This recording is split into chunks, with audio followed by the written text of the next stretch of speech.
आजादगढ़ अंचल में सप्ताहव्यापी जगन्नाथ सांस्कृतिक सप्ताह अनुष्ठित होईछि। भजन कीर्तन और भागवत आलोचना रे समग्र अंचल आध्यात्मिक परिवेश रे परिणत होईछि। श्री जगन्नाथ पूजा कमिटी पक्षरु यार आयोजन करा जायतिला। कार्यक्रम रे बहु भाषा भाषीर श्रद्धालु और भक्त माने उपस्थित थिले। एही अवसर रे सर्वधर्म समन्वयर बार्ता दिया जायछि।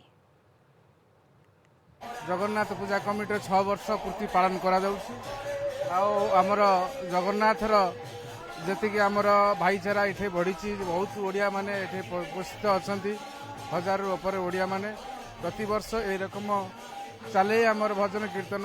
जय जगन्नाथ। ए वर्ष आमे श्री श्री जगन्नाथ पूजा समिति आजादगढ़ आमर 6 वर्षर पूजा महा आडंबर रे आयोजन करिछु।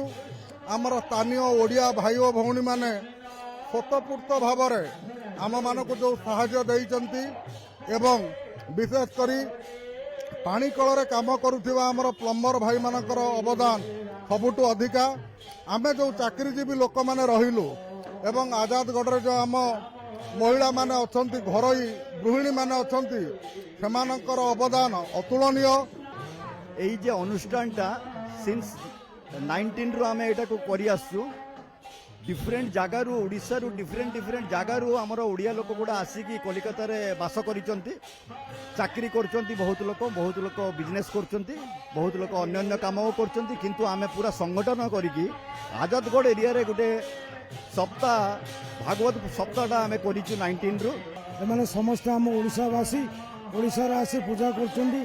एठी समस्त भलरे पूजा होउची, भल मंद ये सब किछि होउची। जगन्नाथ होचंती प्रत्येक ओडियार आत्मा।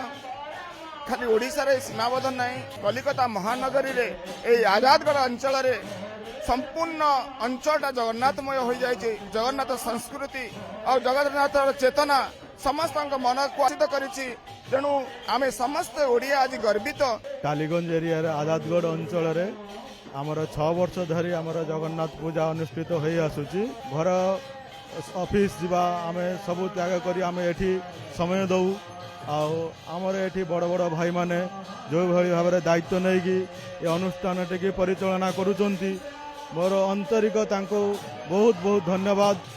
एठारे टालीगंज अंचल आजादगढ़ रे आमर ओडिशार जगन्नाथ सारा विश्वर से जगन्नाथंकर एठी 6 दिन धरी 7 दिन धरी एठी चलीची तांकर लीला खेला। विगत 6 वर्ष धरी ये अनुष्ठान चली।